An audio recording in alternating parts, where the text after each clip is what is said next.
All right. All right. Welcome.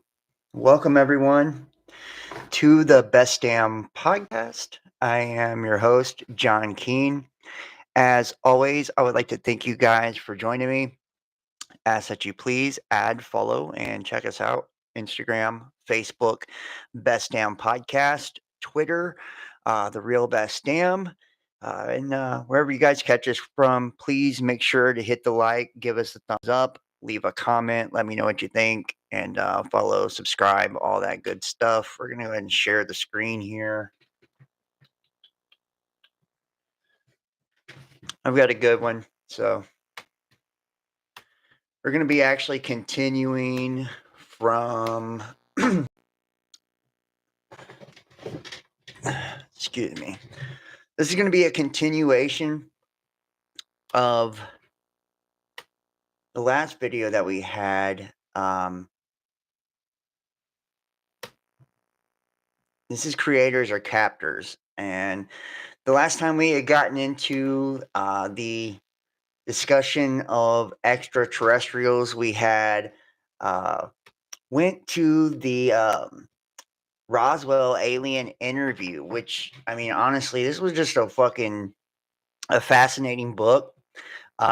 Tonight we are going to, or today, sorry, I got my time all fucked up.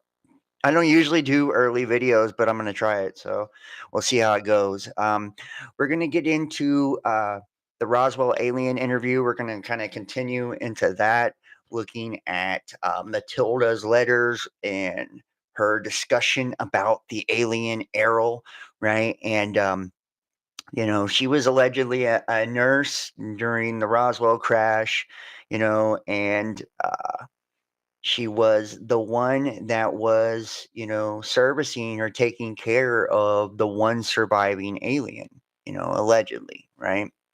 Um, you know, I, I'm pretty sure that this is a work of fiction, or bullshit. Who knows? But this they claim to have some sort of credibility. I would say, like, to take it with a grain of salt. We're also gonna look into a lot of the different creation mythos today too, um, and this is just to really show you that there are some sort of entities, right, that are involved in the creation of humanity. And that's why it's creators or captors. It's like many people are basically, there's a couple of different schools of thought when it comes to this. It's like, one is we have this benevolent, omnipresent, omnipotent God, right? And this God uh essentially created mankind. And this is an act of benevolence, right? Like, we're here to enjoy and experience life, and to be conscious, and all of these things. But then when we start to look into the stories, especially in the Bible, um, the serpent in the garden, and all of that, it kind of like, it turns on its head, you know? It's like mankind is not here to just experience this beautiful thing called life. We're actually being punished. We're actually flawed, right? We're born with a sinful nature, you know, and you know. Then you look into the other creation mythologies and schools of thought, and what you'll see is that there are all different types of understandings or concepts of who created us. The Bible speaks of them as the Elohim. Elohim meaning supreme magistrates, right? To me, this kind of, this goes into the archons, the demiurge, and this would lead one to believe even, and I'm of the mindset that planet Earth is more like a terrarium, right? Not an aquarium, but a terrarium. Like, we are in a controlled environment here, and we indeed have been genetically altered. And if you look at, like, the Sumerian text, and I have got a shit ton of creation stories and mythos and stuff like that to kind of show you. I mean, just one off the top of the head, right? Like the Zulu creation, just for instance. They describe these. serpent beings, these lizard beings, reptile beings that dragged the moon into orbit, right? Into the place that it is now currently. And what happened when they brought the moon to the earth was it created floods, chaos, right? Cataclysms, you know? And when they brought this moon in, they told man that was already on the earth at this time. So obviously these reptile gods did not create the Zulus in this particular myth, right? So, you know, kind of take that with, however you want.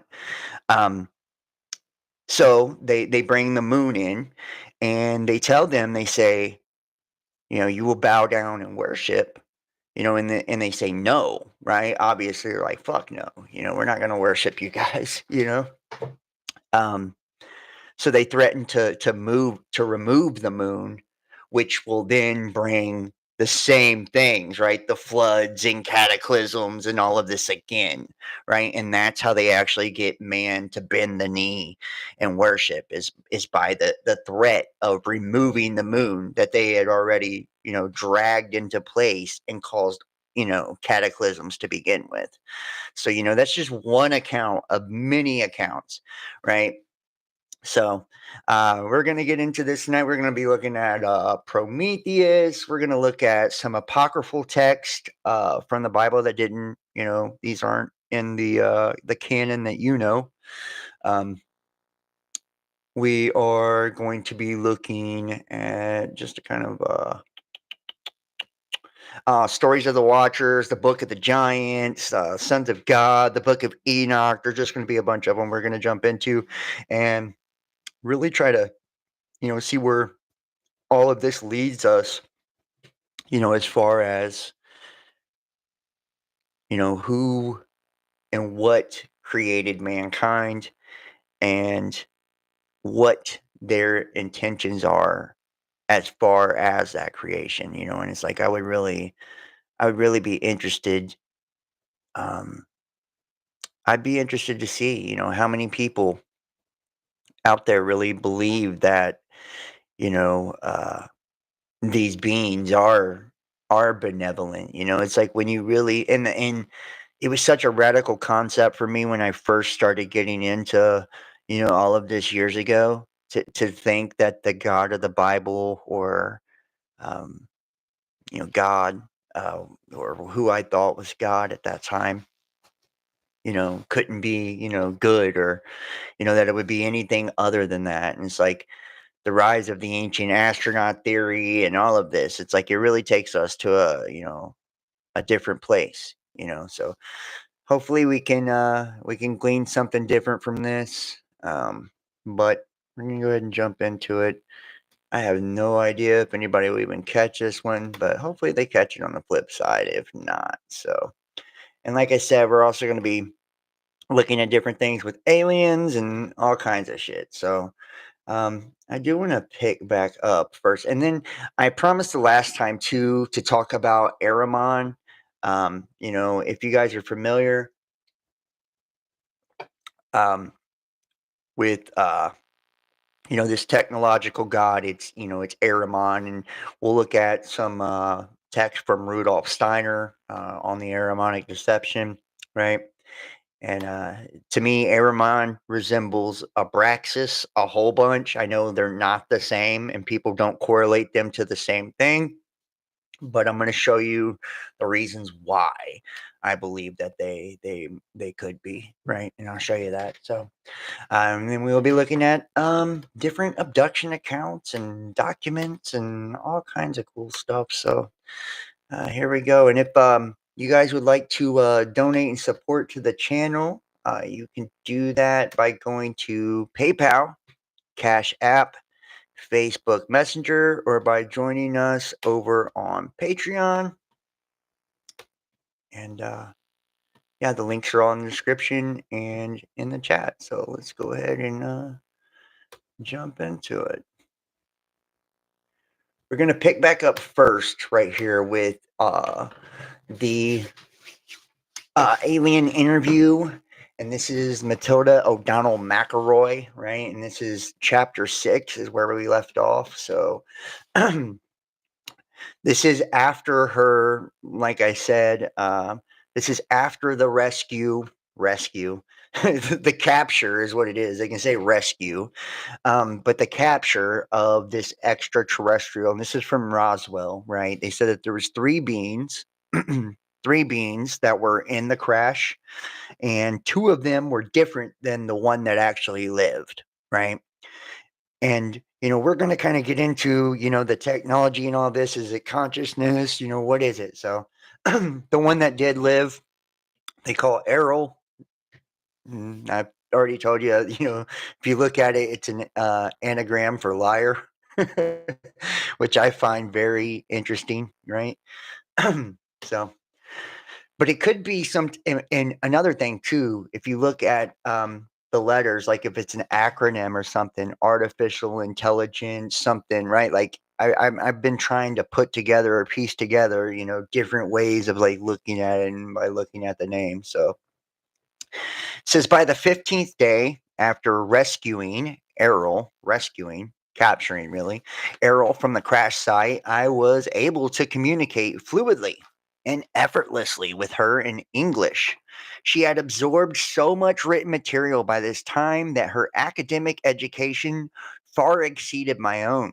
Although I graduated from high school in Los Angeles in 1940 and attended college for 4 years of pre medical and nursing training, excuse me, the variety of my own reading had been fairly limited. I had not studied most of the subjects to which Errol had now been exposed, especially considering her acute understanding, very intense study habits, and a nearly photographic memory. She was able to recall long passages from books she read. She was especially fond of sections of her favorite stories from classics literature like The Adventures of Huckleberry Finn, which is Gulliver's Travels, and Peter Pan, The Legend of Sleepy Hollow. By this time, Errol had become the teacher, and I was a student. I was about to learn what men of Earth do not know and have no way of knowing. The throng of scientists and agents who observed us through the one-way glass of our interview room, whom Errol and I now referred to as the gallery, were growing increasingly impatient to ask her questions. The Errol continued to refuse to allow any questions to be asked of her by anyone other than myself, even vicariously through me as an interpreter or in writing. On the afternoon of the 16th day, Errol and I sat next to each other as she read. She closed the last page of a book she was reading and placed it aside. I was about to hand her the next book from a large pile waiting to be read when she turned and said, or thought to me, I am ready to speak now. At first, I was a little confused by the remark. I gestured for her to continue, and she began to teach me my first lesson. And I feel like this is really fucking interesting because, like, we went so in the first part of all of this, right, we had Errol being asked all of these questions, and it was, military shit. It's like, where's your planet, right?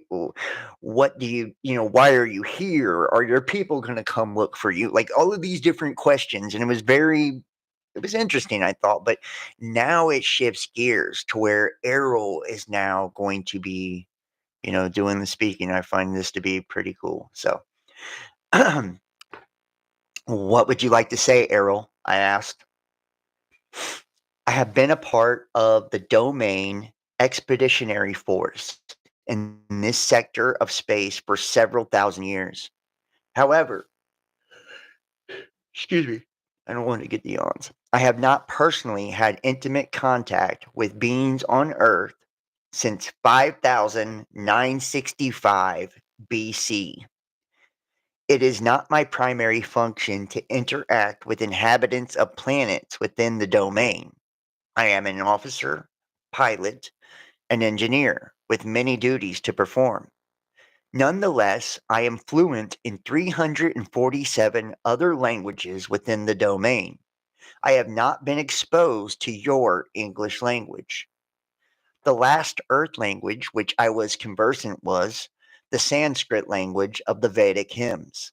At that time, I was a member of a mission sent to investigate the loss of a domain base located in the Himalaya Mountains. An entire battalion of officers, pilots, communications, and administrative personnel disappeared and the base destroyed. Several million years ago, I was trained and served as an investigation, data evaluation, and program development officer for the domain.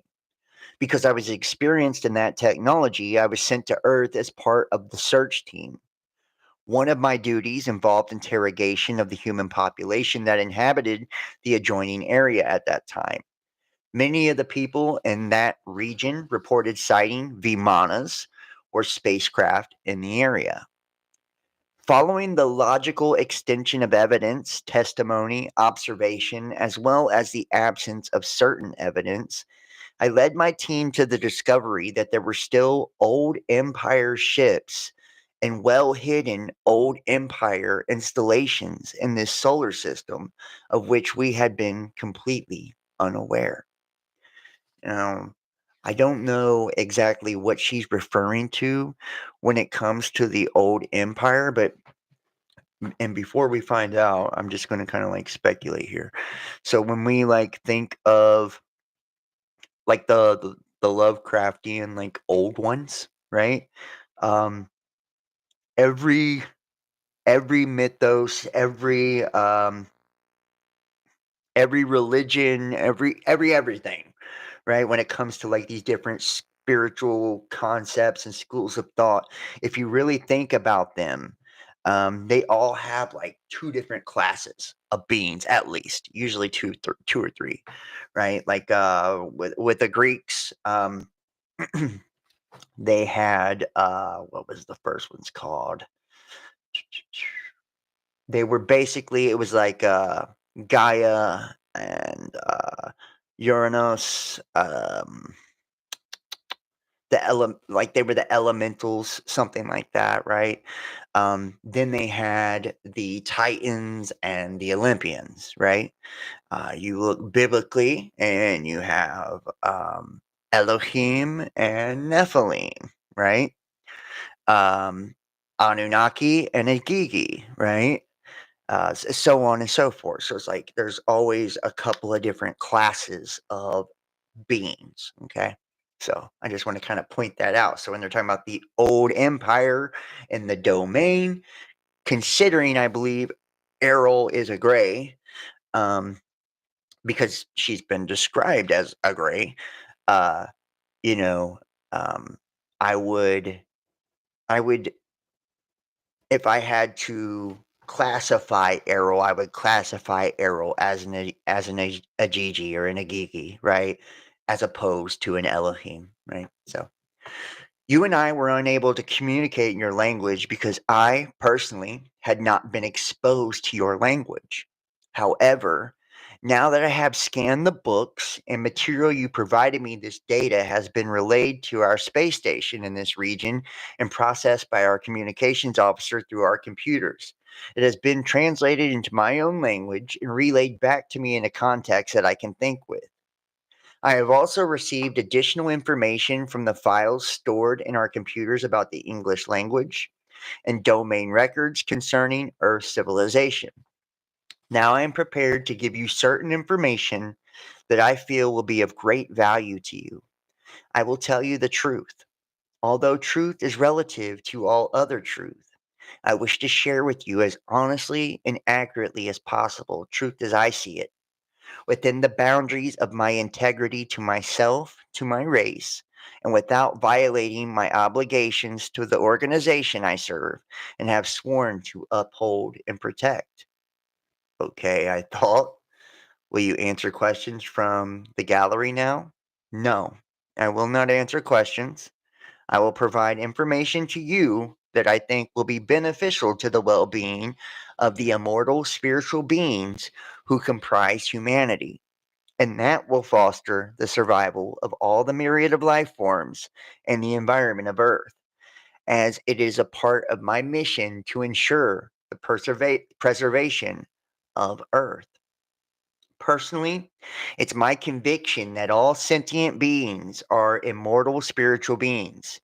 This includes human beings. For the sake of accuracy and simplicity, I will use a made up word, ISBE, because the primary nature of an immortal being is that they live in a timeless state of is, and the only reason for their existence is that they decide to be.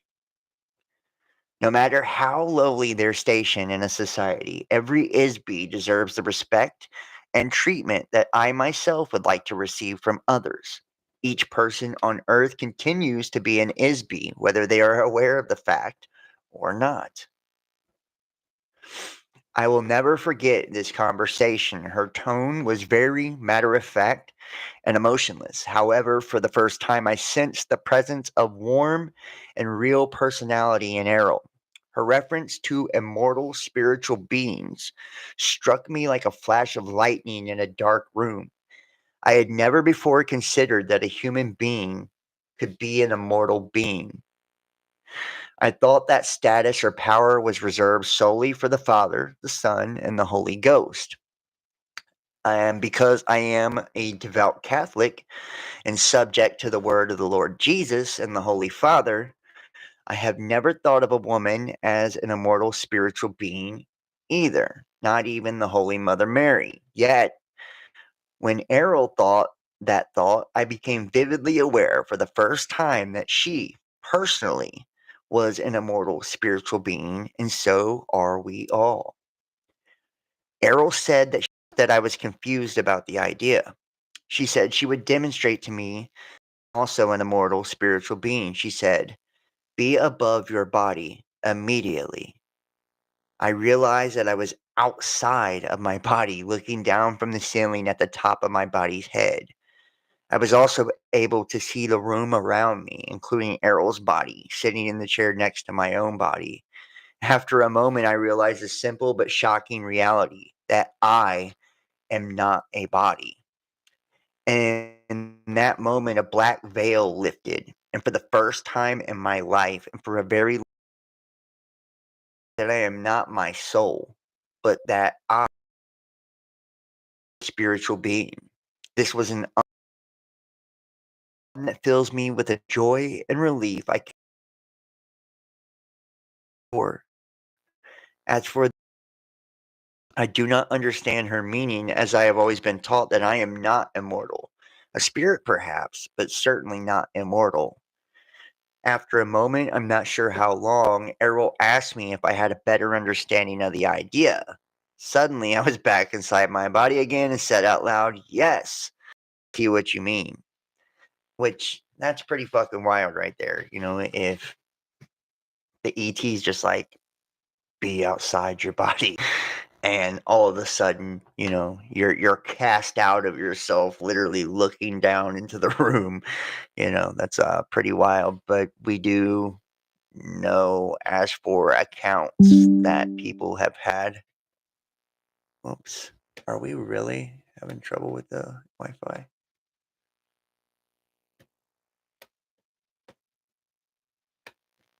Hmm.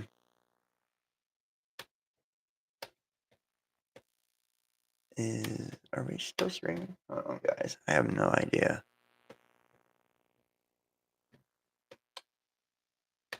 My shit kicked off earlier, so hold on.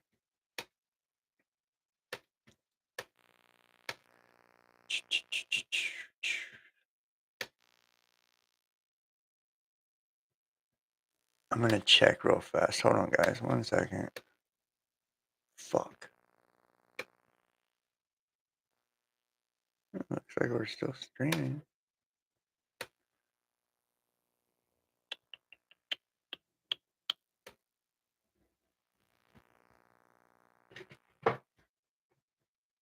Are we live though? Are we live though? All right. Yeah, we're good to go. Sorry about that. I apologize, but I had to check. I was doing a live last night, and it just it cut out. So I was and imagine though, like also, like I said, like these extraterrestrials, what we have noticed is they will literally have the ability to take control of people's minds. And think about the Betty and Barney Hill from the last show, right? When Barney looked into the eyes of the extraterrestrial, he could not pull the binoculars down. Remember, like his mind, he was like, Lord Jesus, give me the strength, right? Because he could not, he was frozen just by staring into the eyes of the being. That's how much control it had over him. And I told you I will eventually do a video on it, but I had an experience where I was on a table and I was paralyzed on the table. Like the only thing that could move was my eyes. So I've had an experience with these things. So, and a lot of other people have, and I'm telling you, they have absolute control over you. Absolute. It's something else. So I was taken aback by the experience that I had to get up from my chair and walk around the room for a few minutes. I made an excuse that I needed to get a drink of water and go to the restroom, which I did. In the restroom, I looked at myself in the mirror. I used a toilet, refreshed my makeup, and straightened my uniform. After 10 or 15 minutes, I felt more normal again and returned to the interview room. After that, I felt as though I was no longer just an interpreter for Errol. I felt as though I was a kindred spirit. I felt like I was safe, at home, with a trusted friend or family member. As close as any as I ever had. Errol sensed and she understood my confusion about the concept of personal immortality. She began her first lesson with me by explaining this to me. Errol told me her reasons for coming to Earth and for being in the area of the 509th Bomber Squadron. She was sent by her superior officers to investigate the explosions of nuclear weapons which have been tested in New Mexico. Her superiors ordered her to gather information from the atmosphere that could be used to determine the extent of radiation and potential harm that this might cause to the environment. During her mission, the spacecraft was struck by a lightning, which caused her to lose control and crash. The spacecraft is operated by ISBs who use doll bodies in much the same way that an actor wears a mask and costume. It is like a mechanical tool through which to operate in the physical world. She, as well as all of the other ISBs of the officer class and their superiors, inhabit these doll bodies when they are on duty in space. When they are not on duty, they leave the body and operate, think, communicate, travel, and exist without the use of a body. The bodies are constructed of synthetic materials, including a very sensitive electrical nervous system to which each ISB adjusts themselves or tune in to an electronic wavelength that is matched uniquely to the wavelength or frequency emitted by each ISB. Each ISB is capable of creating a unique wave frequency which identifies them, much like a radio signal frequency. This serves in part as an identification, like a fingerprint. The doll body acts like a radio receiver for the ISB. No two frequencies or doll bodies are exactly the same. And you know what? That's very, very similar to us, right? Our doll bodies, our meat suits, our DNA, right? Our DNA is coded individually, right? And then our fingerprints, um, the creases on our hands, our knees, our feet, the entirety of our body is uh, the prints are created by our electromagnetic frequency, right? That's why you can't hop into my body, right? Um, because it's tuned specifically to my soul through my genetic code, right? And my aura matches that genetic code. So very interesting that it's explained in the same exact way as our bodies work. So the bodies of each ISB crew member are likewise tuned into and connected to the nervous system built into the spacecraft. The spacecraft is built much in the same way as the doll body. It is adjusted specifically to the frequency of each ISB crew member. Therefore, the craft can be operated by the thoughts or energy emitted by the ISB. It is really a very simple direct control system. So there are no complicated controls or navigation equipment on board the spacecraft. They operate as an extension of the ISB. That's crazy. So when the lightning bolt struck the spacecraft, this caused a short circuit and consequently disconnected them from the control of the ship momentarily, which resulted in the crash. Hmm. So which is pretty crazy. So their ship is just like the way the body is. It's coded specifically to them. So it's like their consciousness that's operating it. It says Errol was and still is an officer, pilot, and engineer in an expeditionary force, which is part of a space opera civilization, which refers to itself as the domain. This civilization controls a vast number of galaxies, stars, planets, moons, and asteroids throughout an area of space that is approximately 1/4 of the entire physical universe. The continuing mission of her organization is to secure, control, and expand the territory and resources of the domain. Errol pointed out that their own activities were very similar in many ways to the European explorers who discovered and claimed the New World for the Holy Father, the Pope, and for the kings of Spain, Portugal, and later Holland, England, France, and so forth. Europe benefited from the property acquired from the native inhabitants. However, the native inhabitants were never consulted with or asked for their permission to become a part of the domain of European nations and the soldiers and priests they sent to acquire territory and wealth in order to advance their interests. Errol said she read in a history book that the Spanish king regretted the brutal treatment of the native inhabitants by his soldiers. He feared retribution from the gods he worshipped, as described in the various testaments of the Bible. He asked the Pope to prepare a statement called the Requirement, which was supposed to be read to each of the newly encountered native inhabitants. The king hoped that the statement, whether it was accepted or rejected by the natives, would absolve the king of all responsibility for the resulting slaughter and enslavement of these people. He used this statement as justification to confiscate their lands and possessions by his soldiers and the Pope's priests. Apparently, the Pope personally did not have any feelings of guilt or responsibility in the matter. Errol thought that such actions were those of a coward, and that it is no surprise that the territory of Spain was diminished so quickly. Only a few years later, the king was dead and his empire had been assimilated by other nations. Errol said that this sort of behavior does not occur in the domain.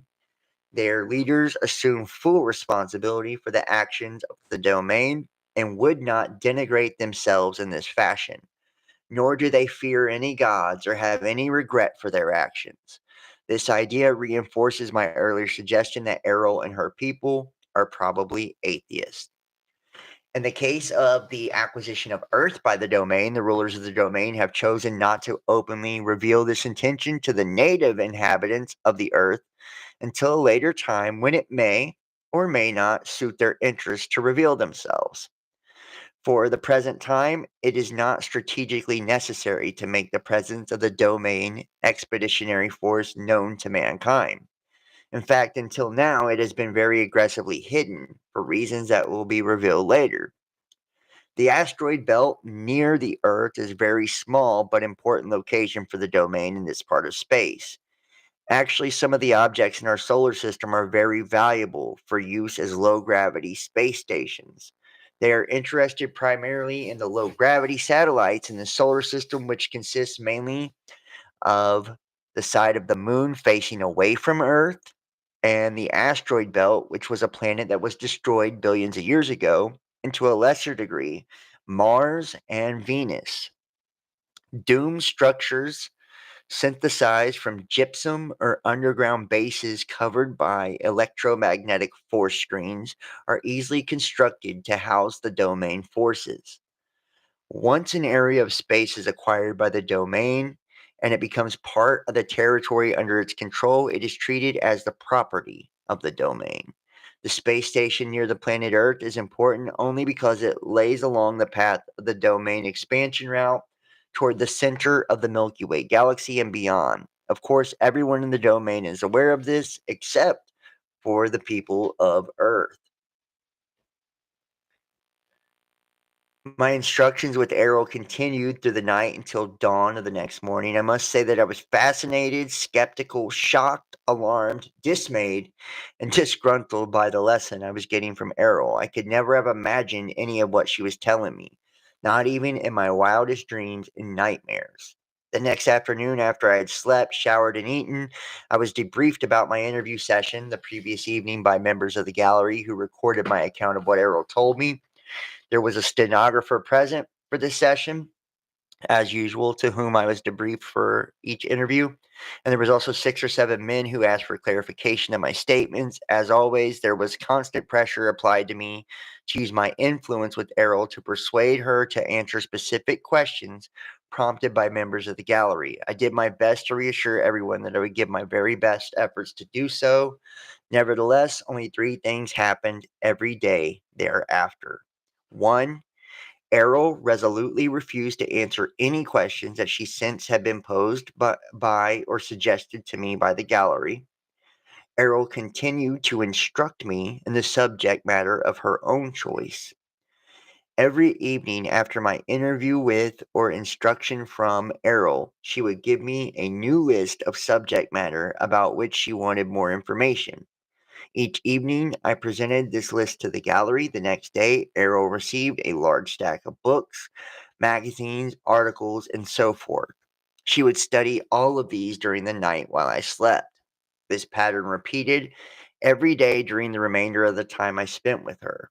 The subject matter of my next interview or lesson from Errol continued with a brief history of Earth, our solar system, and nearby space from the perspective of the domain. Before you can understand the subject of history, you must first understand the subject of time. Time is simply an arbitrary measurement of the motion of objects through space. Space is not linear. Space is determined by the point of view of an ISB when viewing an object. The distance between an ISB and the object being viewed is called space. Objects or energy masses in space do not necessarily move in a linear fashion. In this universe, objects tend to move randomly or in a curving or cyclical pattern, or as determined by agreed upon rules. History is not only a linear record of events, as many authors of Earth history books imply, because it is not a string that can be stretched out and marked like a measuring tool. History is a subjective observation of the movement of objects through space, recorded from the point of view of a survivor, rather than of those who succumbed. Events occur interactively and concurrently, just as the biological body has a heart that pumps blood, while the lungs provide oxygen to the cells, which reproduce, using energy from the sun and chemicals from plants, at the same time as the liver strains toxic waste from the blood and eliminates them through the bladder and the bowels. All these interactions are concurrent and simultaneous. Although time runs consecutively, events did not happen in an independent linear stream. In order to view and understand the history or reality of the past, one must view all events as part of an interactive whole. Time can also be sensed as a vibration, which is uniform throughout the entire physical universe. Errol explained that the ISBs have been around since before the beginning of the universe. The reason they are called immortal is because a spirit is not born and cannot die, but exists in a personally postulated perception of, is, and will be. She was careful to explain that every spirit is not the same. Each is completely unique in identity, power, awareness, and ability.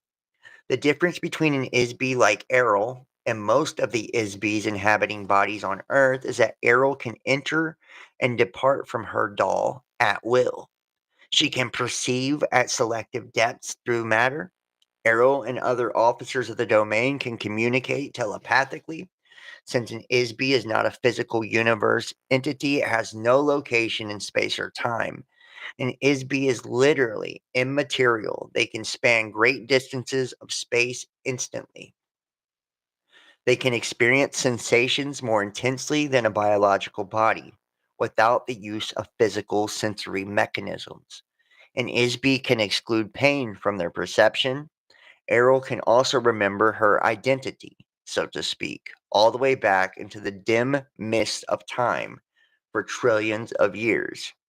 She says that the existing collection of suns in this immediate vicinity of the universe have been burning for the last 200 trillion years. The age of the physical universe is nearly infinitely old, but probably at least 4 quadrillion years since its earliest beginnings. Time is a difficult factor to measure as it depends on the subjective memory of Isbys, and there has been no uniform record of events throughout the physical universe since it began. As on Earth, there are many different time measurement systems defined by various cultures, which use cycles of motion and points of origin to establish age and duration. The physical universe itself is formed from the convergence and amalgamation of many other individual universes, each one of which were created by an Isby or group of Isbys. The collision of these illusory universes commingled and coalesced and were solidified to form mutually created universe, because it is agreed that energy and forms can be created but not destroyed. This creative process has continued to form an ever expanding universe of nearly infinite physical proportions. I don't know why I have the yawn so bad. Before the formation of the physical universe, there was a vast period which universes were not solid, but wholly illusionary. You might say that the universe was a universe of magical illusions which were made to appear and vanish at the will of the magician. In every case, the magician was one or more Isbys. Many Isbys on Earth can still recall vague images from that period. Tales of magic, sorcery, and enchantment, fairy tales, and mythology speak of such things, although in very crude terms. Each Isby entered into the physical universe when they lost their own home universe. That is, when an Isby's home universe was overwhelmed by the physical universe, or when the Isby joined with other Isbys to create or conquer the physical universe. On Earth, the ability to determine when an Isby entered the physical universe is difficult for two reasons. The memory of Isbys on Earth has been erased, which sucks, right? So saying we don't have our memories, which is we're a species with amnesia, right? Isby's arrival or invasion into the physical universe took place at different times, some 60 trillion years ago and others only 3 trillion. Every once in a short while, a few million years, an area or planet will be taken over by another group of Isbys entering into the area. Sometimes they will capture other Isbys as slaves. They will be forced to inhabit bodies to perform menial or manual work, especially mining mineral ores and heavy gravity planets such as Earth. Which, if you think about the Anunnaki, and that's what they said they did with humans, right? Is they captured us and forced us to mine gold, right? Errol says that she has been a member of the domain expeditionary force for more than 625 million years when she became a pilot for a biological survey mission, which included occasional visits to Earth. She can remember her entire career there and for a very long time before that. She told me that Earth scientists do not have an accurate measuring system to gauge the age of matter. They assume that because certain types of materials seem to deteriorate rather quickly, such as organic or carbon based matter, that there is a deterioration of matter. It is not accurate to measure the age of stone based on the measurement of the age of wood or bone. This is fundamental error. Factually, matter does not deteriorate. It cannot be destroyed. Matter may be altered in form, but it is never truly destroyed. The domain has conducted a periodic survey of the galaxies in this sector of the universe since it developed space travel technologies about 80 trillion years ago. A review of changes in the complexion of Earth revealed that mountain ranges rise and fall, continents change locations, the poles of the planet shift, ice caps come and go, oceans appear and disappear, rivers, valleys, and canyons change. In all cases, the matter is the same. It is always the same sand. Every form and substance is made of the same basic material, which never deteriorates. She says, I cannot even begin to imagine how advanced the civilization may have become technically and mentally after trillions of years. Just think of how advanced our own country has become compared to only 150 years. Only a few generations ago, transportation was on foot, horseback, or boat. Reading was done by candlelight, heating and cooking were done over a fireplace, and there wasn't any indoor plumbing, which I'm a little skeptical of all that, actually, what she just said. I think that we had electricity for quite a while, actually. I believe that, a lot of these, what we describe as like Tartarian buildings and shit like that, um, if you look at them, they call them like weather vanes or whatever, but, you know, um, they have like these little radium balls or whatever on underneath the veins, right? And the veins are made out of like copper, and then you have like the balls, and they're filled with mercury inside of them. They would ring bells and shit to energize them. And if you look on the buildings, the copper runs all the way down the building and into the ground, right? And grounds itself into the earth. So it's like some type of electrical system. It's just harnessing the electric right out of the ether, like Tesla free energy type shit. I believe we were doing that. And you've seen like gas lanterns and all types of shit before we were doing electricity in everybody's homes. So just saying, it's not totally accurate. And if we even looking like in the Great Pyramids and shit, first off, they don't even have enough oxygen to light a torch inside of them. And second off, there's no burn marks inside of any of these things. So they had something lighting these places. We have Baghdad batteries and all kinds of shit. So, you know, I feel like humans have been far, far advanced for a far long time, and we just keep getting destroyed. Right? So, and by the way, we will. Where's it at here? I've got.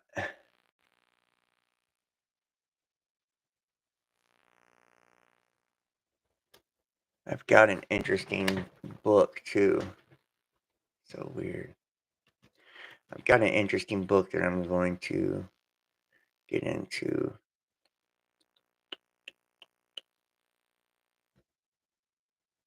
Just a moment. We'll look at that too, and I'll show you ancient technology right there. Vaimanika Shastra, right? Vaimanika Shastra. I don't know how to say that, but I think it comes from Bhagavad Gita or something like that. One of these books. Probably not. I'm probably wrong on that one. Don't quote me on that. But the Vaimanika Shastra, and they get into this, and it's like it's channeled, and it talks about Bimanas and technology, which we will get in just a moment after when we start switching gears. So we'll do a little bit more of the alien interview, and then I'll start jumping around and all that. So bear with me. Hit the thumbs up. I know it's early, man. Probably ain't nobody even watching this fucking video. I don't care. Arrow described the abilities of an ISB officer of the domain to me. And make sure to subscribe if you haven't. And hit the thumbs up if you're in the chat for me. If you like the video, you don't have to, but if you like it, and share it to your social media. And if you want to support me, and you like the lives and the guests and all that stuff, yeah. Errol described the abilities of an ISB officer of the domain to me, and she demonstrated one to me when she contacted telepathically a communications officer of the domain who is stationed in the asteroid belt. The asteroid belt is composed of thousands of broken up pieces of a planet that once existed between Mars and Jupiter. It serves as a good low gravity jumping off point for incoming spacecraft traveling towards the center of our galaxy. She requested that this officer consult information stored in the files of the domain concerning the history of Earth. She asked the communications officer to feed this information to Errol. The communications officer immediately complied with the request. Based on the information stored in the files of the domain, Errol gave me a brief overview or history lesson. This is what Errol told me that the domain had observed about the history of Earth. This should be interesting. She told me that the Domain Expeditionary Force first entered into the Milky Way galaxy very recently, only about 10,000 years ago.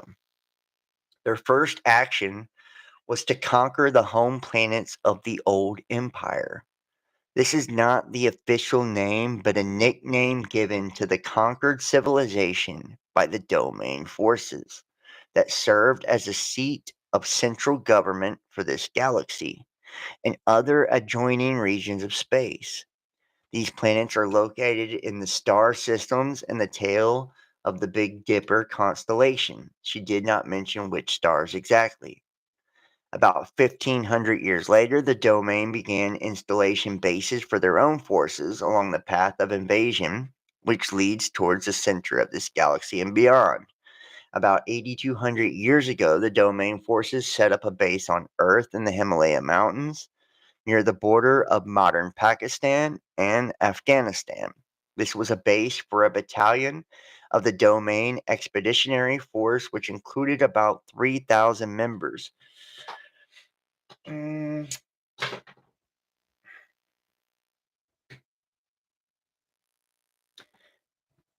trying to think here. When it comes to the 3,000 members, I'm trying to think. So I don't know if what the exact number is, but Marduk, the son of Enki, he he sets up some sort of civilization with the Ajiji, right? In the mountains somewhere too, on Earth. So that's interesting right there. I don't know if it's 3,000 or not. I don't want to say that, but it is interesting. And then when we get the talk of like the old empire and shit, right? That's what it immediately makes me think of. Is like, like the Titans or the old gods, and these being like the Olympians or Elohim as opposed to Nephilim. So it's like 10,000 years ago. This would be ancient Egypt and shit. This would be like when the gods ruled the earth type shit. And these motherfuckers don't seem to be as cool as the ones that were here before. Just keeping it real, And maybe they are, who knows? But they don't seem to be. We seem to be, fucking false illusory matrix now. So I don't think we were in one before. They set up a base under or inside the top of a mountain. The mountaintop was drilled into and made hollow to create an area large enough to house the ships and personnel of that force. An electronic illusion of the mountaintop was then created to hide the base by projecting a false image from inside the mountain against a force screen. The ships could then enter and exit through the force screen, yet remain unseen by Homo sapiens. Shortly after they settled there, the base was surprised by an attack from a remnant of the military forces of the old empire. Unbeknownst to the domain, a hidden underground base on Mars, operated by the old empire, had existed for a very long time. The domain base was wiped out by a military attack from the Mars base, and the ISBs of the domain expeditionary force were captured. You can imagine that the domain was very upset about losing such a large force of officers and crew, so they sent other crews to Earth to look for them. Those crews were also attacked. The captured ISBs from the domain forces were handled in the same fashion as all other ISBs who had been sent to Earth. They were each given amnesia, had their memories replaced with false pictures and hypnotic commands, and sent to Earth to inhabit biological bodies. They are still a part of the human population today. Crazy. Crazy. That's interesting. It kind of really does put a whole weird spin on us, in general. It's like, are we the ones that were captured, had our memories wiped, right? Given the amnesia? Is that us, right? Is that me, you? Are we the ones, that had that happen to us? You know, very interesting. Honestly, it really is. Um, mm. And you think about it too. What what was that? It was the Mars exploration. I did a video not too long ago on it with the gateway and all that stuff, the Stargate project, all that shit, and we read the Mars exploration um, remote viewing, right, document, and in the remote viewing document, it had underground that there were inhabitants on Mars living underground, and they were giant shadows, right? And like the guy had like seen them, they were pyramids and all kinds of shit. So very interesting in this old empire. It's like you think about all the pyramids built on Earth. It really does kind of coalesce with like what we kind of know. I think that's what makes it really interesting. After a very persistent and extensive investigation into the loss of their crews, the domain discovered that the old empire has been operating a very extensive and very carefully hidden base of operations in this part of the galaxy for millions of years. No one knows exactly how long. Eventually, the spacecraft of the old empire and the domain engaged each other in open combat in the space of the solar system. According to Errol, there was a running battle between the old empire forces and the domain until about 1235 AD, when the domain forces finally destroyed the last of the spacecraft of the old empire forces in this area. The domain expeditionary forces lost many of its own ships in this area during that time also.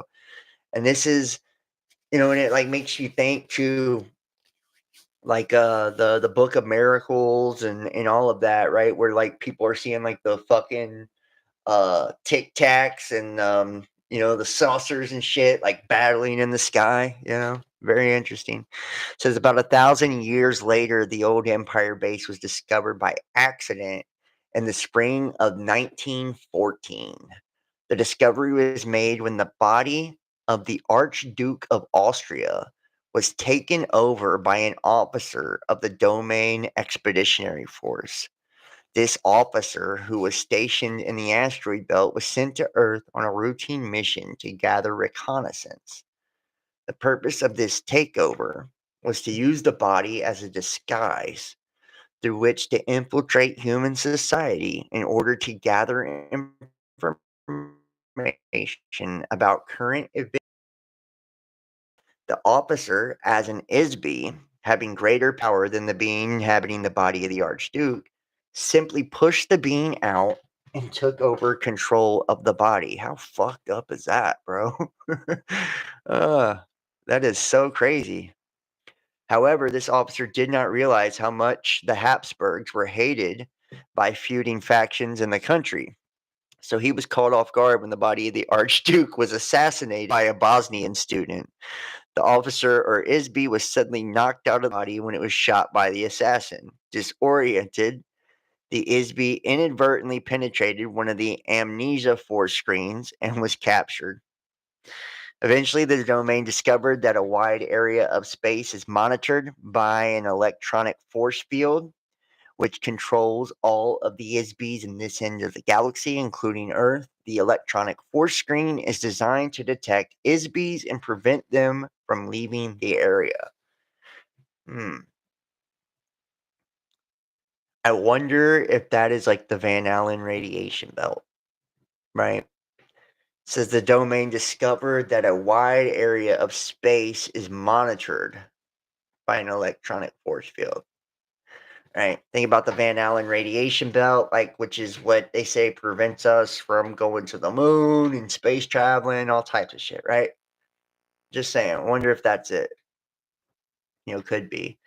Um, or because it doesn't say that it's just on Earth, right? If it was just on Earth, we would definitely go to like the firmament, the ionosphere, or whatever, right? But like they're saying in this area of space, I would go Van Allen radiation belt. So if any ISB attempts to penetrate the force screen, it captures them in a kind of electronic net. The result is that the captured ISB is subjected to a very severe brainwashing treatment, which erases the memory of the ISB. The process uses a tremendous electrical shock, just like Earth. Psychiatrists use electrical shock therapy to erase the memory and personality of a patient and to make them more cooperative. On Earth, this therapy uses only a few hundred volts of electricity. However, the electrical voltage used by the old Empire operation against ISBs is on the order and magnitude of billions of volts. This tremendous shock completely wipes out all the memory of the ISB. The memory erasure is not just for one life or one body, it wipes out all of the accumulated experiences of a nearly infinite past, as well as the identity of the ISB. The shock is intended to make it impossible for the ISB to remember who they are, where they came from, their knowledge or skills, their memory of the past, and ability to function as a spiritual entity. They are overwhelmed into becoming a mindless, robotic non entity. That is fucked up, bro. That is fucked up. For some reason, it just like hit me really hard. You know? It's like that's kind of like what it feels like to be human.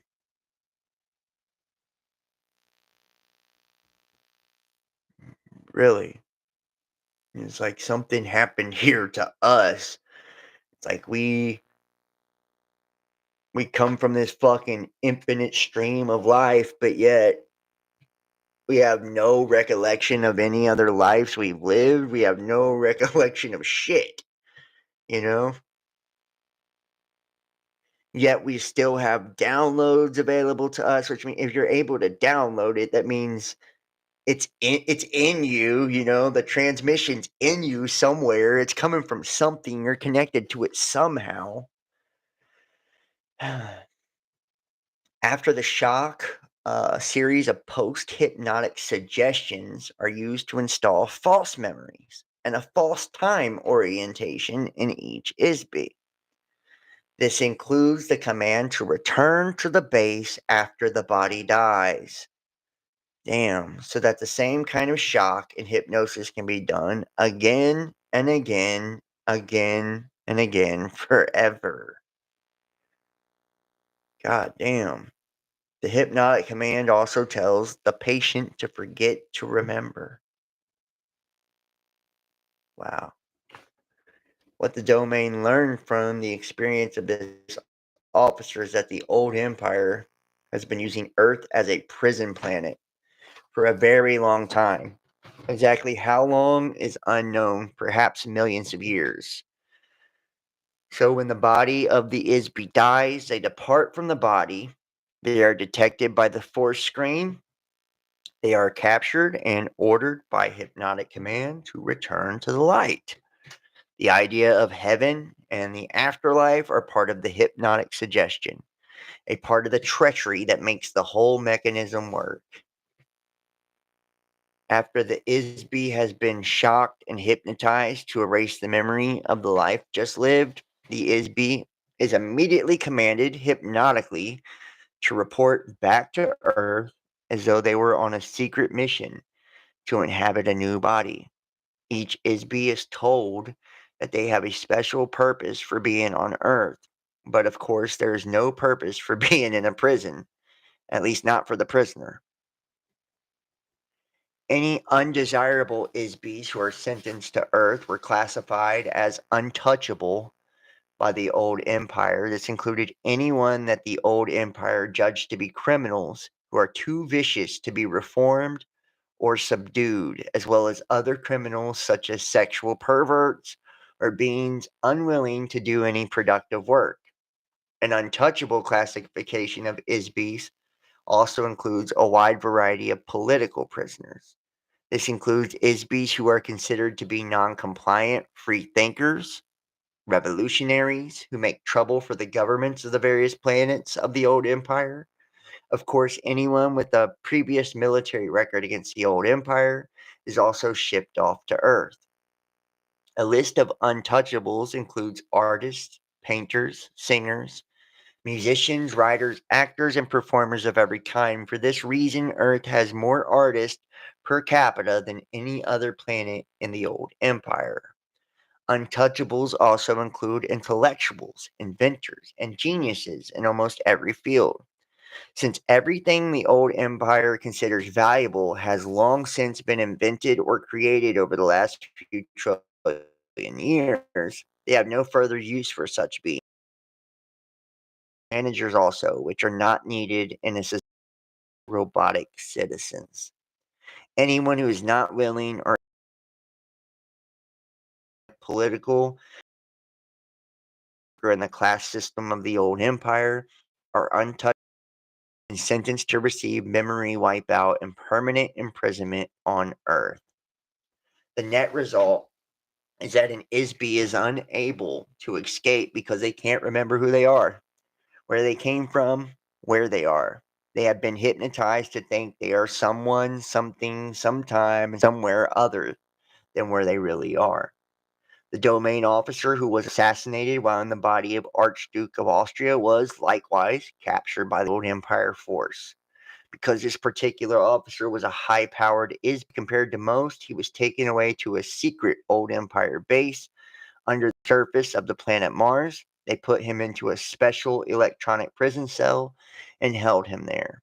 Fortunately, this domain officer was able to escape from the underground base after 27 years in captivity. When he escaped from the old empire base, he returned immediately to his own base in the asteroid belt.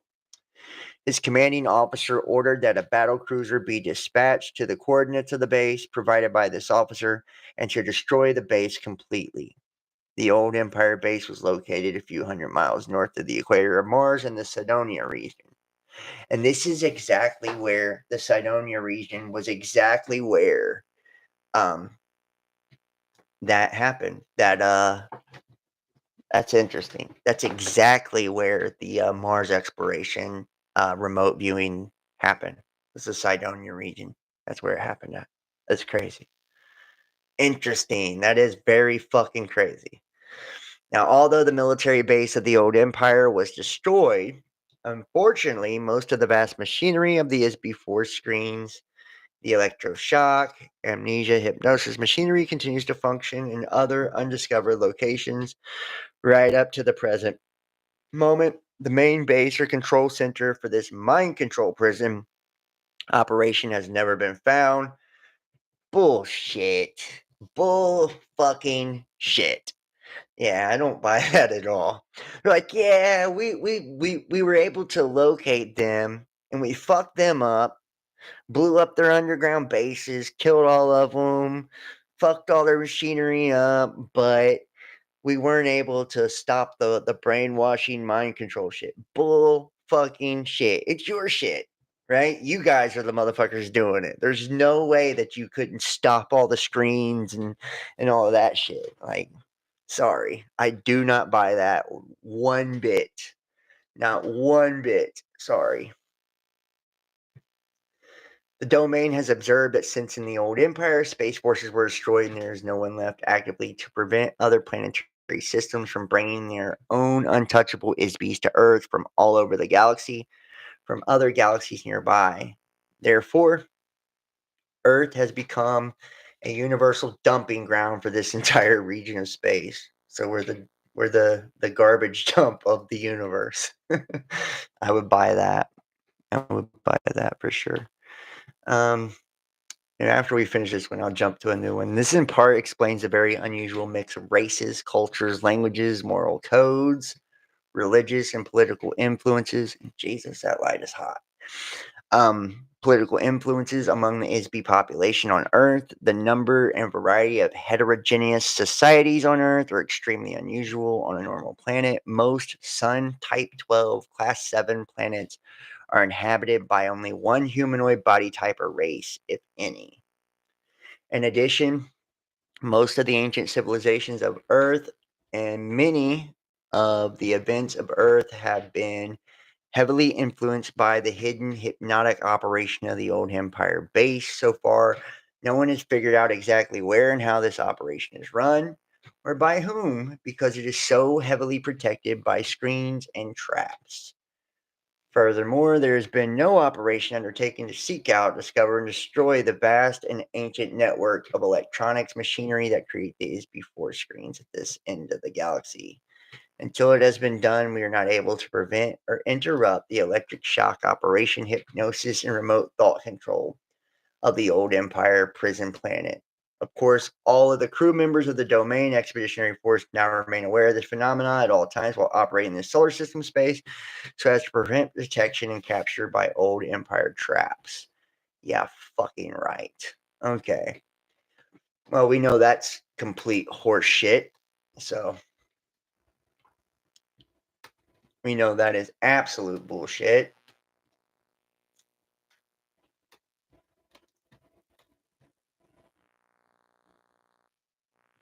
Fuck. Alright, where is it at here?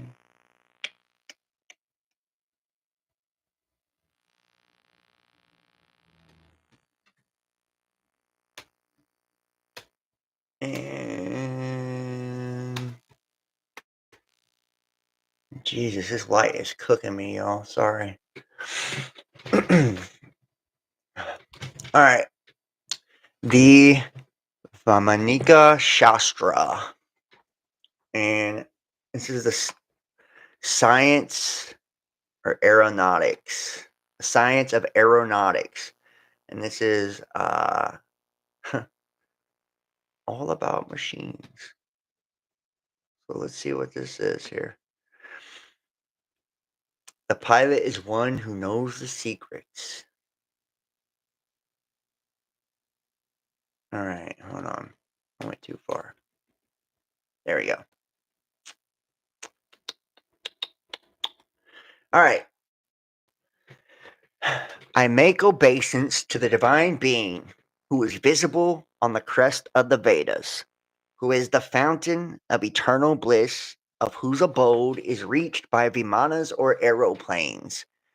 Having studied the Shastras or sciences propounded by previous men of science to the best of my ability, for the benefit of mankind, I shall deal with the science of aeronautics, which is the essence of the Vedas, which will be a source of joy and benefit to humanity, which will facilitate comfortable travel in the sky from world to world in 8 chapters consisting of 100 topics, 500 sutras or cryptic pronouncements. I bow to God Mahadeva and his consort, to Saraswati goddess of learning, to Ganapati guardian of benevolent efforts, and to my venerable preceptor I bow to Maharshi Bharadwaji. In addition to my own knowledge of logic, I have 5 times turned over Valmiki's mathematics, Paribhasha Chandikra, and Namartha Lakapaka, aided by their authority. I, Swami Bodhianda, for the easy understanding of the young, have written this Bodhihanada Vriti to elucidate Maharshi Bharadwaji's concisely worded text on aeronautics. Shit, dude. I'm gonna have trouble with this, dog. All right.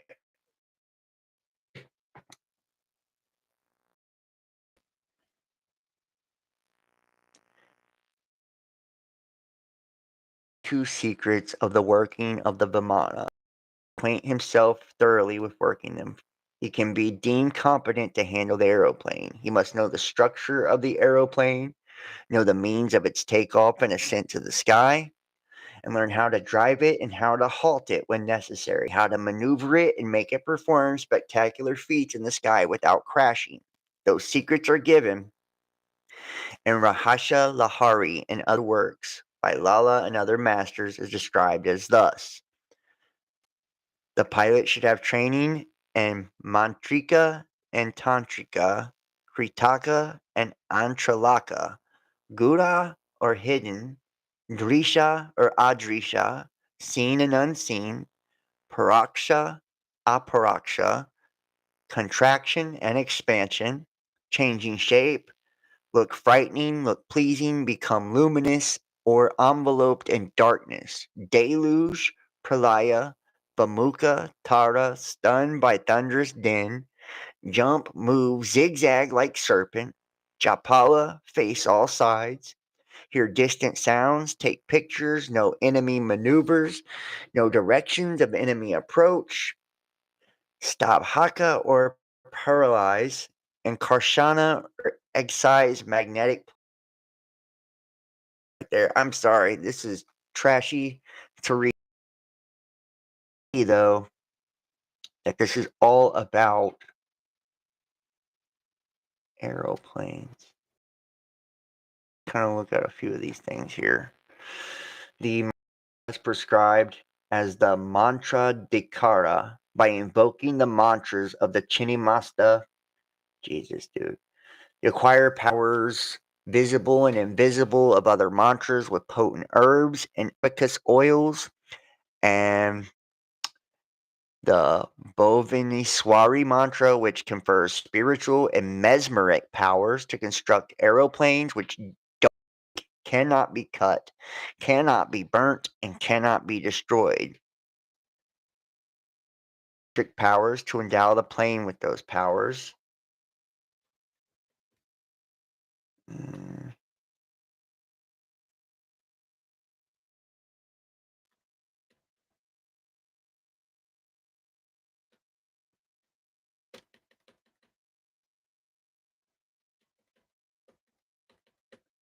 You know what this kind of looks like to me too, though? I won't lie.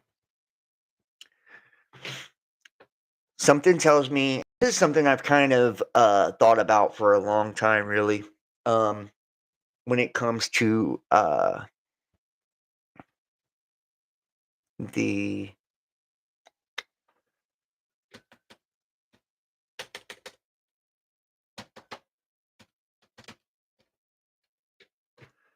right, like the Merkaba, right? Like I just wonder if these Vimanas are something like the Merkabas, right? Like I know they're seen as like actual vehicles and shit. And I was telling you that in the last one too, that what was it? Shit, I'm trying to think of what it was. Chariot, right? Chariot. So the word chariot actually means vehicle, right? So we see like uh the chariot would be more akin. Where's it at?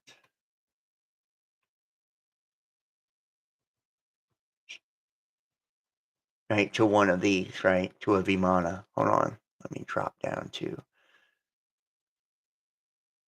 And you see a lot of this shit too is like got salts and oxtails. Here we go. See, Shakuna, other types of Vimanas. You can see their actual structures, right? Actual structures, right? Interesting. Shape and movements, there's no difference in the Vimanas except in the matter of the use of mantras and tantras. The Kritaka or artificial Vimanas are 25 varieties. So artificial Vimanas, right? Artificial Vimanas, meaning they're made by something, right? A Merkaba or Merkaba to me would be like a natural, right? A natural, the wheel within the wheel, right? Like see dude sitting up on the fucking cloud right there by himself.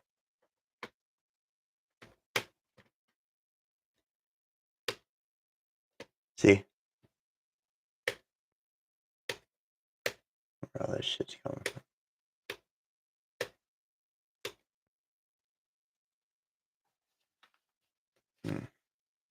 But yeah. And the Merkaba, the chariot mysticism, right?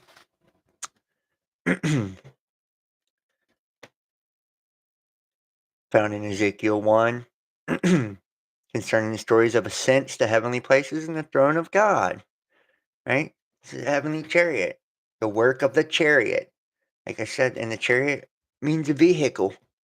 Means a vehicle. That's all it means. Swear to God, that's all it means is a vehicle. So.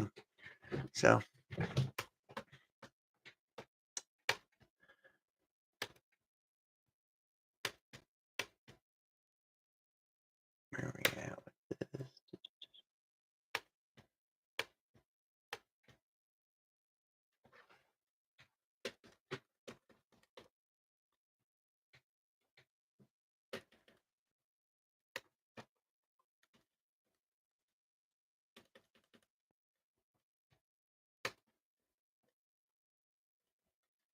At the Book of the Watchers. And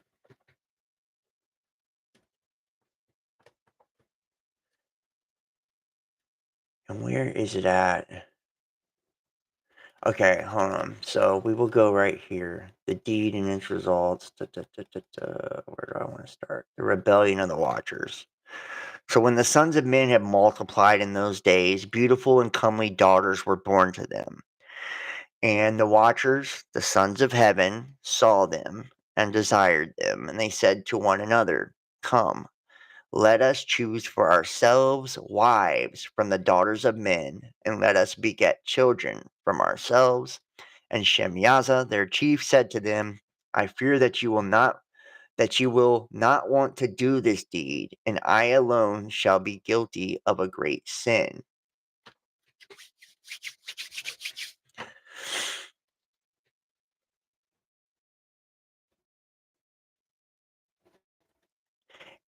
And and you know what? I just something that really fucking,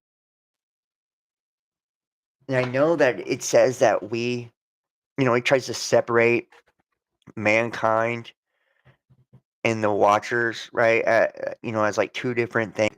Something really does, like, in my soul, I feel like we are the fallen angels.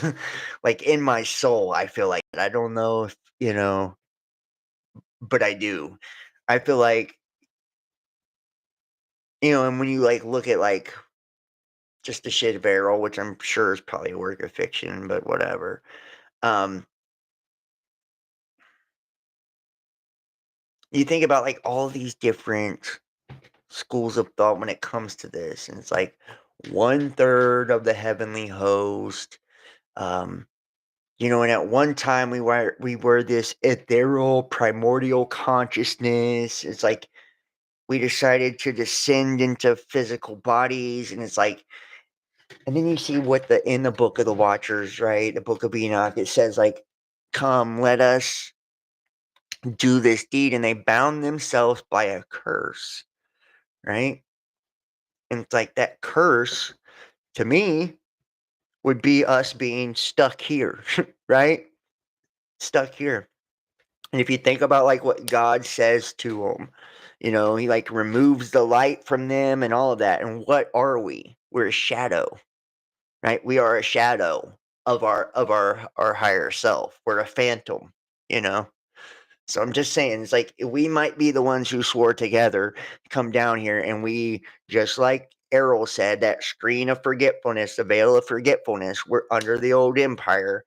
Like we're down here under that veil of forgetfulness because we swore the oath or whatever. It says they all swore together and bound one another with a curse. And they were all of them 200. And see, in this definitely, the 200 thing, this is more akin to the Ajiji, right? The Ajiji took wives, right? Marduk. And what was his leader's name? Marduk's leader.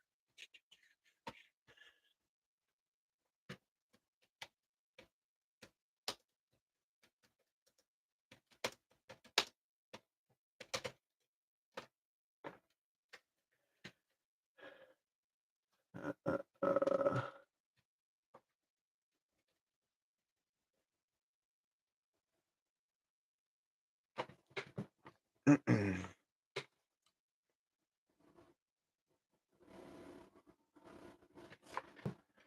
So, Marduk didn't rule Nibiru. He only for a while ruled the astronaut court, Agigi, on Mars.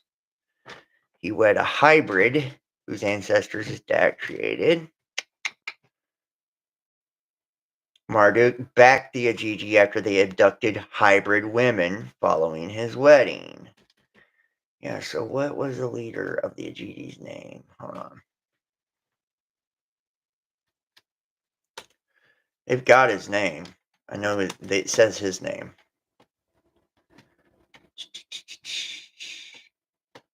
No, come on now.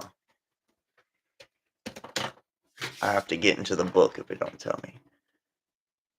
Yeah, Atrahasis epic. The leader of the Gigi rebellion is what we Ela. And I have the Atrahasis here too. So the Gigi were the group of lower level gods in the Mesopotamian mythology. We Ela led the Aegean rebellion, led to the creation of humans to take on the labor. This is different. God, I have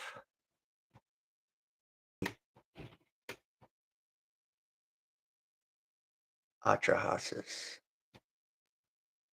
somewhere in here.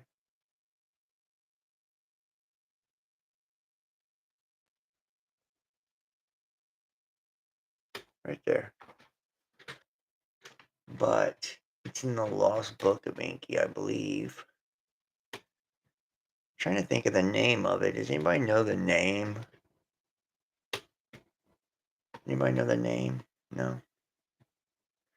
Alright. Doesn't matter. But alright, so let's jump back to this. The interview.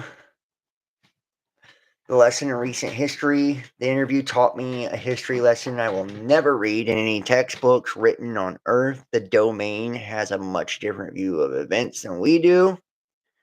The domain expeditionary force has observed a resurgence in science and culture of the Western world since 1150 AD, when the remaining remnants of the space fleet of the old empire in this solar system were destroyed.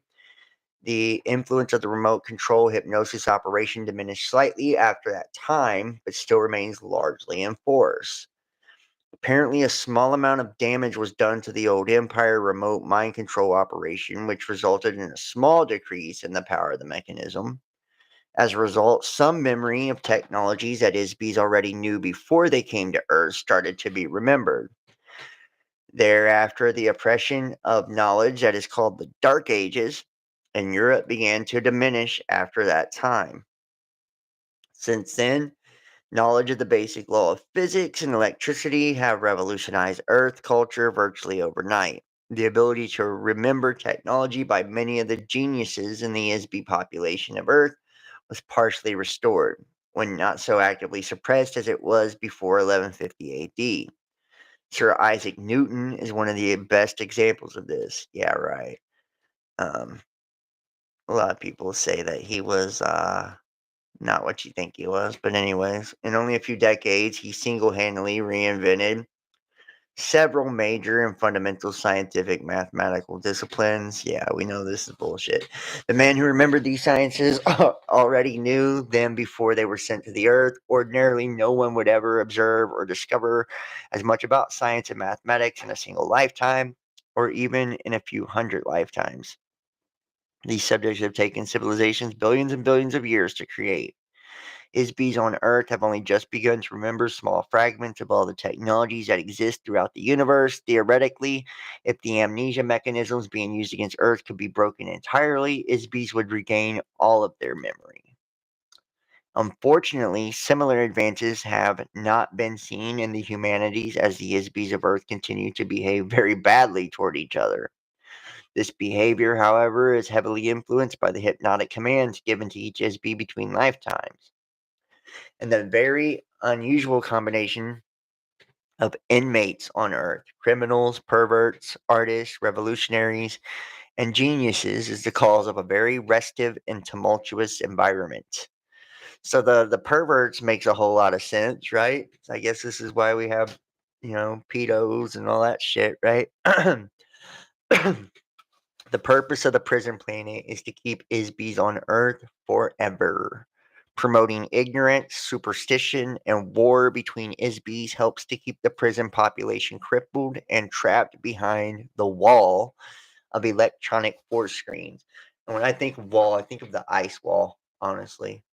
And I had heard too, and I don't know if you guys have ever heard of this, but that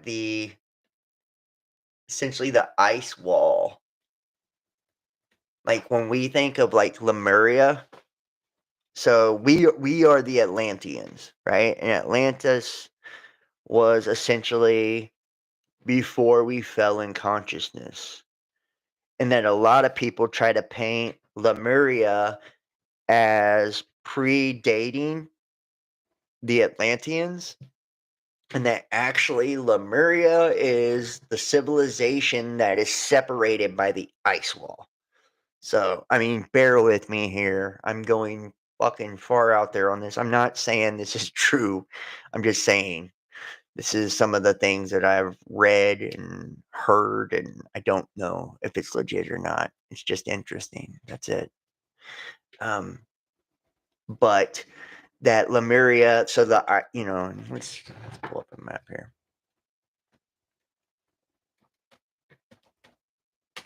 Matter of fact, I don't have to pull up fake maps. I can pull up flight maps that actually show the ice wall, but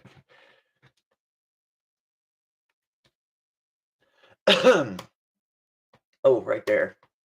Gleason standard map. Hold on.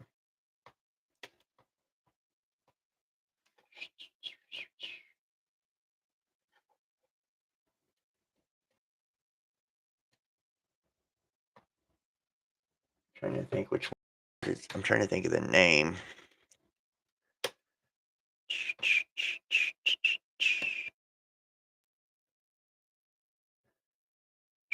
Fucking weird. Could you imagine, bro? Could you fucking imagine? Like, go back in these times, like, seriously, crazy shit, bro. Fucking monsters everywhere and shit. Where's it at? It's a flight school map, the one I'm talking about, though. Like, literally, it's modern shit, but broadcasting something, some school of broadcasting map. And it literally has the ice. There it is, right there. School of the Air. Look, it's got the fucking ice wall. CBS. There it is, American School of the Air. It's literally got the flat Earth. And there's the ice wall all the way around it. It's Antarctica, right there. How about that? How about that? But, so, essentially, the theory is that, and let me find, like, the flat Earth with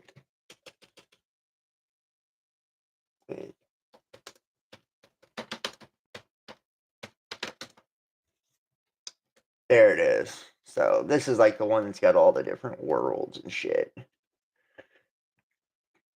see.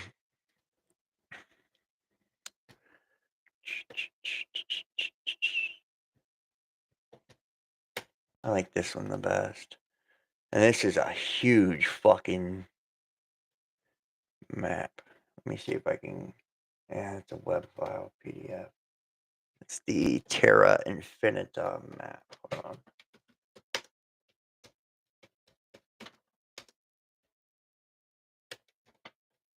Wow.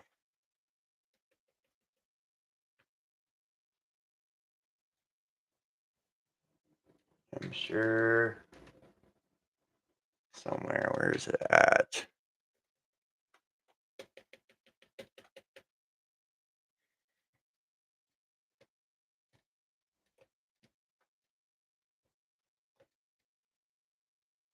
There we go.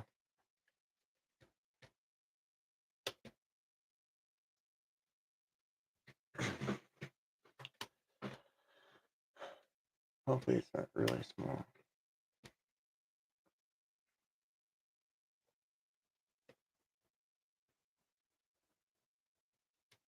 Yeah, it's kind of small. That's what she said. But bam. And you can see like the different lands. And is this legit? Probably fucking not. Honestly, probably not. But who knows? We've never seen an actual picture of the Earth, right? So, I mean, this is as good as a guess as anybody's, honestly. But you see, you got the ice wall and, these outer realms. And, like, basically, they're saying, like, this would be, um, that would be Lemuria, right? Outside of the ice wall. It's this side that us and our other brothers and sisters, spiritual brothers and sisters, were separated, right? Whenever they put us under this piece of glass, this firmament, and we got trapped in here. Lemuria is actually on the other side of the ice wall. I know that was a long way to show you all that, but still, you know. So, and I find it to be interesting. They said the Anunnaki lands are outside on the other one. So, I mean, there's a different, a lot of different ones. But, anyways, it is what it is. It's like you can really, which, it'd be nice one day to really just kind of to look at all of that, right? Get into all of that.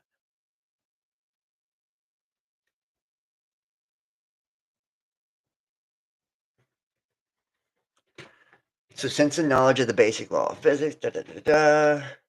All right. The men who remember these sciences already knew them before they were sent to Earth. Ordinarily, no one would ever observe or discover as much about science. Let's go. All right. ISBs have been dumped on Earth from all over the galaxy, adjoining galaxies, and from planetary systems all over the old empire, like Sirius, Aldebaran, the Pleiades, Orion, Draconis, and countless others. That makes sense, man. That honestly does fucking make sense. Like when you think of like the concept of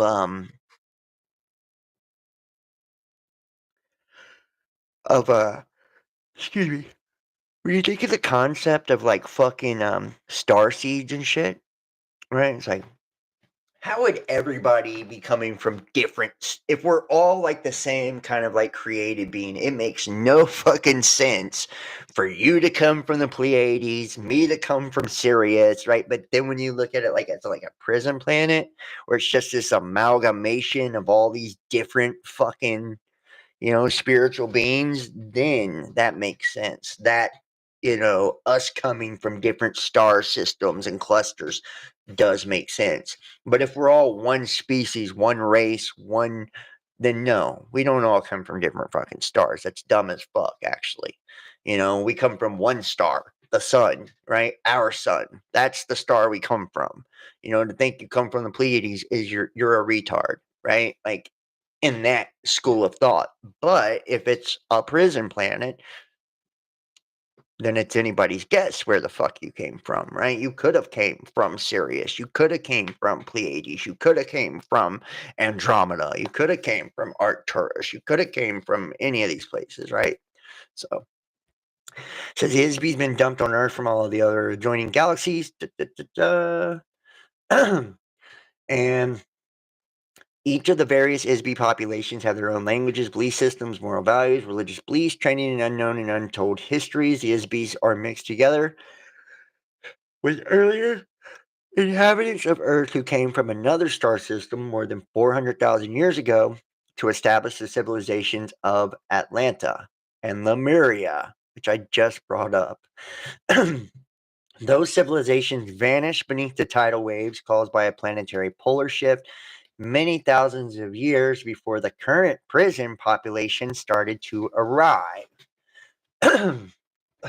So, and like I said, my understanding of it is Atlantis was us, high consciousness, ice wall, firmament. We become fucktards of the universe and we forget everything. Then on the other side of that is Lemurians, and they're not like that. They're not fucked up like we are. They're still whatever we were before. So, on the other hand, the civilization set up on Earth by the old Empire prison system were very different from the civilization of the old Empire itself, which is an electronic space opera. Atomic powered conglomeration of earlier civilizations that were conquered with